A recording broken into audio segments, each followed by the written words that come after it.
Hello, I'm Brigantia Blackbird of Blackbird's Brew, and welcome back to our Wicca 101 class. We are continuing our series on altar tools. This week we are looking at the censer.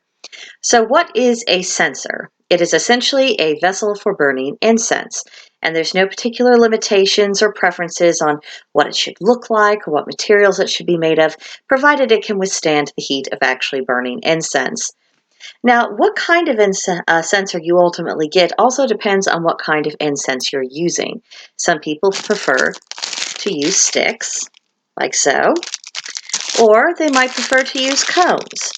Still others prefer to use loose powder. So you really do need to tailor your censer based upon what kind of incense you think you're most likely to use, at least in the foreseeable future.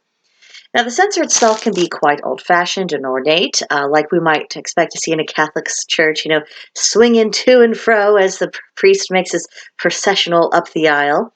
Or it could be something very simple, such as, a nice little shell, like this, which if you are using a shell, you might also want a feather so you can more effectively waft the incense around. Or it could be something like this. Very simple, very inexpensive, or even something that's kind of playful, like this tree, and you put the incense cone inside there and the smoke comes out of the various holes. It's actually very pretty. The form of the censer matters a little less than whether or not it's able to do the job. So, what is the censer used for? Both the censer and incense, they're first used in ritual as part of cleansing and purifying the circle. For my own practice, I like to walk the circle 3 times with the incense and the censer just to make sure that the job really gets done. And of course, the kind of incense we use, what blend it is, that's going to attract the energy we want, and it also sets the tone within the circle and within our own homes if we're just burning the incense, to purify the house. Incense can be used to help raise power for spells. Again, this will also depend on what kind of incense you're using. Some people find it easier to achieve a state of deep meditation or even trance state if they are burning certain incenses. An incense, of course, can be used to banish malevolent spirits or to attract beneficent spirits, as well as attract the attention of gods and goddesses. And burning incense is oftentimes an offering in and of itself to the gods. So we actually use this pretty regularly in our practice. So where can we find one? Any pagan-friendly shop or there's a lot of different places you could go on the internet, all the usual suspects. Some stores like Walmart, they have little simple incense holders. In fact, I think that's where this one ultimately came from.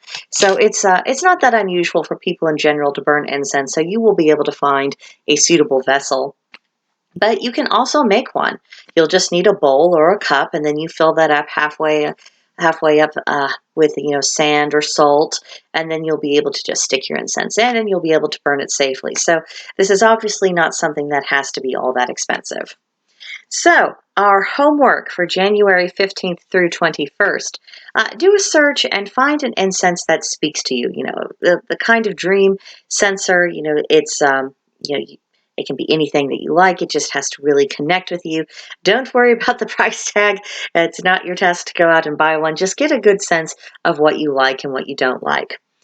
Second task is to come up with a viable and a homemade alternative to a censer. I mentioned one possibility. I'd be interested to see if you can come up with anything of your own.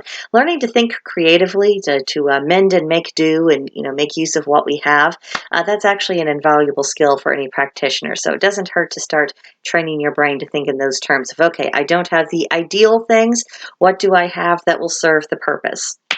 And then third, if you can, try out smudge sticks, try out incense sticks, incense cones, loose powder incense, and try to figure out what you prefer to work with or if it doesn't really matter to you.